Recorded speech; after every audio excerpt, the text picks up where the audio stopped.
Swipe করো,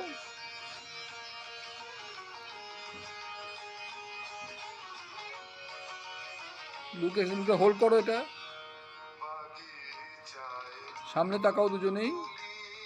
এবার দুজনে মানে একদম বডিটা ছেড়ে দাও, তুমি হাত কাঁধ থেকে সামনে তাকাও, এবার সরে যাও, বিশুর পিছনে চলে যায় একদম আস্তে আস্তে, একদম বেস র্যাম্প। হ্যাঁ, তোমার স্মাইল থাকবে কিন্তু, একটু একটু পোজ দাও। হ্যাঁ এক্স্যাক্টলি, হ্যাঁ। আঁচলটা নিয়ে কিছু করতে পারো, আঁচলটা সামনে নিয়ে আসতে পারো, গুড। এবার চলে যাও পিছনে, ওকে জয়েন করো।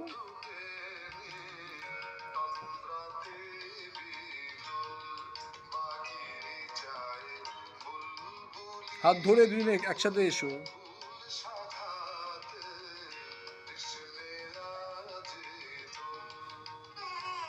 স্টপ, লুকটা এক্সচেঞ্জ হোক, ওটা হোল্ড করো।